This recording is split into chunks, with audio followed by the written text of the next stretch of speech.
तुम्ही दोघं काय करताय? तुमचं तुम्हाला तरी कळतंय का? मगाशी सांगितलं ते ऐकायला आलं नाही का? नीट ऐक, पुन्हा सांगते, हा आमच्या दोघांचा पर्सनल मॅटर आहे, त्यात तुम्ही मध्ये पडायची गरज नाही. चूक. तुम्ही घेतलेल्या निर्णयाचा जर का दोन्ही घरांवर आणि घरातल्या माणसांवर परिणाम होत असेल ना, तर हा मॅटर तुमचा पर्सनल नक्कीच नाही. करेक्ट आहे. आणि ताई, तू या घरची मुलगी आणि त्या घरची सून आहेस, तर निदान घरातल्या माणसांचा तरी विचार कर ग.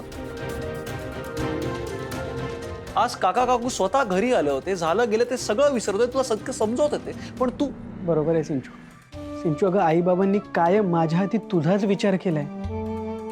हॅरी, आता तू या दोघांसमोर मला एकटं पाडणार आहेस का? नाही, तशी तू एकटीच आहेस, कारण हे सगळं जे चाललंय ते फक्त तुझ्या डोक्यात चाललंय. हरीशला पण हा निर्णय मान्य नाहीये, फक्त तो तुझ्यासमोर बोलू शकत नाही एवढंच. हो, नसेल त्याच्या मनात, पण सध्या तरी त्याला माझंच ऐकावं लागेल, कारण त्याच्यावर असलेले लोन पप्पानी फेडले. याच्या आधी त्याच्यासमोर खूप वेळा डोकं फोडलंय मी, पण त्याचा काही उपयोग नाही झाला. पण त्याने माझ्यासाठी कधीच स्टँड नाही घेतलं, म्हणून मला त्याच्यावर फोर्स करावा लागतो. पण बळजबरीनं कुठलंही नातं नाही टिकत सिंचना वहिनी. Look who's talking. जिचं स्वतःचं लग्न फोर्सफुली झालंय. अगं, सिद्धूने तुझ्या गळ्यात न विचारता मंगळसूत्र घातलं ना, मग तुम्ही दोघं नवरा बायको झालाय. आठवतंय ना? ताई, सिद्धिराज, चुकतंय तुझं वहिनी. मला मान्य आहे सिद्धिराजनी माझ्या परवानगी शिवाय माझ्या गळ्यात मंगळसूत्र घातलं, पण माझ्याशी लग्नाआधी आणि लग्न झाल्यानंतर त्यांनी कायम माझ्या मतांचा विचार केला, कायम माझ्या मतांना प्रायोरिटी दिली. अगं, माझ्यासाठी ते स्वतःच्या घरच्यांच्या विरोधात उभे राहतात.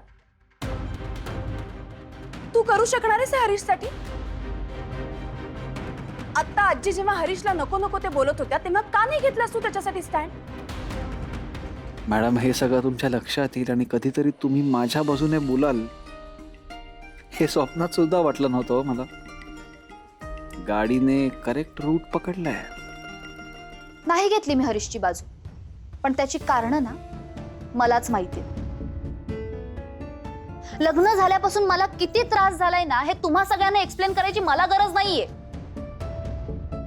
नवऱ्याच्या किती आणि कोणत्या गोष्टी लोकांसमोर बोलायच्या हे मला चांगलंच कळतं. हा, आणि एक मिनिट, तुम्ही सगळे माझ्यावर का चिडताय हे चांगलंच कळतंय हा मला, कारण मी माझ्या सासू सासऱ्यांना हर्ट करते. पण काय ग, तुझं लग्न झाल्यापासून तुझे सासू सासरे तरी आहेत का खुश? तुझ्यामुळे रोज त्यांना मनस्ताप होतो, हे विसरू नकोस. आली मोठी मला सांगणारी. ताई, तिथे कोण किती आणि काय चुकतंय ना, हे आता आम्ही तुला सांगत बसणार नाही आहोत, कारण घरची भांडणं लोकांसमोर किती आणि केवढी सांगावी ना, इतकं कळतं मला.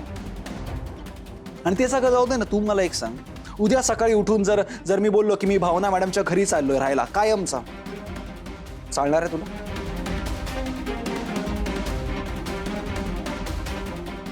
नाही चालणार ना.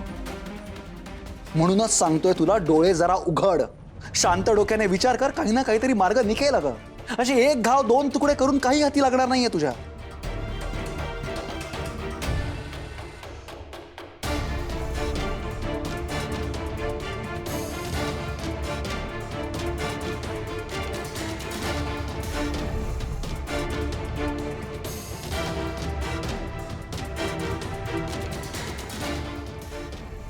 अहो, मला खरंच कळत नाही सिंचना वहिनीला नक्की काय झालंय.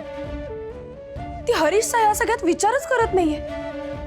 आता बायको आपल्या नवऱ्याचा विचार नाही करणार तर कोण करणार? तसा तुम्ही माझा करता.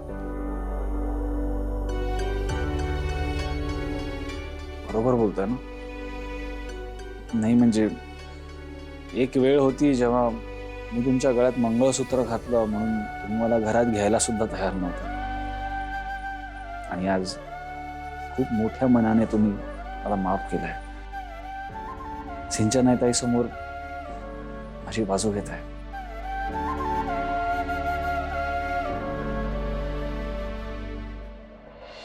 मी तुझ्यावर संशय घेते कारण ते करायला तू मला भाग पाडलेस. अरे ती सुद्धा तुझ्यावर प्रेम करते म्हणून तिने तुझ्यावर कधी बंधनं घातली आहेत का? हे करायचं नाही, ते करायचं नाही, असं वागू नको, तसं वागू नको, हा? नाही ना? म्हणूनच मी एक निर्णय घेतलाय. कसला निर्णय? हे बघ, मी सगळ्यांना एकत्र बोलवणार आहे आणि मला तुझ्या वागण्यातल्या ज्या ज्या चुकीच्या गोष्टी दिसतायत त्या मी सगळ्यांसमोर मांडणार आहे.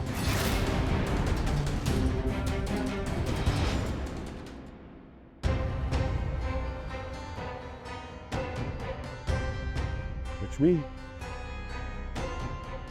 ए लक्ष्मी, उठ ग. आलो आपण, पोचलोच. म्हणजे तुम्ही नक्की काय करायचा विचार करतात? हे असं सगळ्यांच्या समोर आणून तुम्ही नक्की काय साध्य करताय आजी? तुम्ही माझ्यापासून जानूला दूर करायचा विचार करताय का? वेळ पडली ना तर तेही करायला मी मागे पुढे पाहणार नाही, कळलं?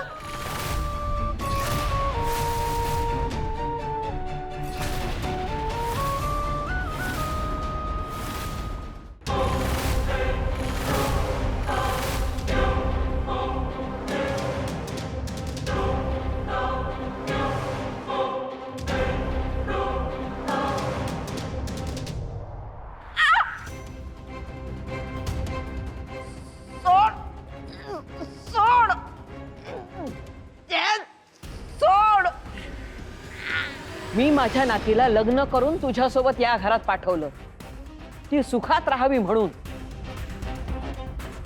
पण ती सुखी नसेल ना तर असं खितपत आम्ही सोडणार नाही. गरीब असलो म्हणून काय झालं?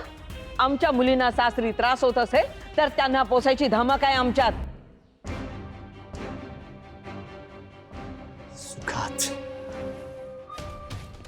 जानू सुखात नाही. जानू सुखात नाही असं कसं काय म्हणू शकता तुम्ही? कोणतं सुख नाहीये तिला या घरात. मी जगातली सगळी सुख तिच्या पायाशी आणून ठेवू शकतो. तुम्ही कोणी विचारही करणार नाही ना एवढं सुखात मी तिला ठेवू शकतो आजी. अरे या बाहेरच्या सुखांचं करायचं काय? हा, ती मनातूनच सुखी नसेल तर तिच्या पायाशी तू कितीही सुख ठेवलीस तरी ती अजिबात खुश असणार नाहीये. येतंय का लक्षात तुझ्या? हे बघ, तुला तुझी चूक समजून घेऊन वागावंच लागेल, नाहीतर आम्हा सगळ्यांना यावर कठोर निर्णय घ्यायला लागेल.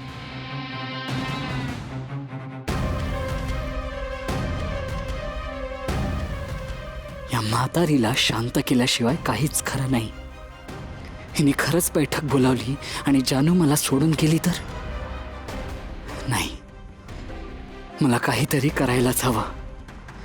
असं काहीतरी ज्याने पुन्हा एकदा तिचा विश्वास जिंकता येईल. कळतंय का तुला? जानूला चांगलं वागवलं नाहीस सर. आजी, हो आजी, आजी हे काय बोलताय तुम्ही? हो प्लीज, जानू मला सोडून जाईल असं काही बोलू नका, प्लीज काही बोलू नका. तुम्हाला तर माहिती आहे माझ्या घरात माझ्यावर संस्कार करणारं कोणी नाही, हक्कानं कान पिळणारं कोणी नाही, प्रेमाने समजवणारं कोणी नाही. झाली असेल माझ्याकडून चूक, झाली, मी मान्य करतो माझ्याकडून चूक झाली. पण आजी, मी वाईट नक्कीच नाही. खरंच आजी, मी वाईट नाहीये. मला प्लीज आणखी एक संधी द्या ना, प्लीज आणखी एक संधी द्या प्लीज मला. प्लीज प्लीज प्लीज आजी, प्लीज आणखी एक संधी द्या.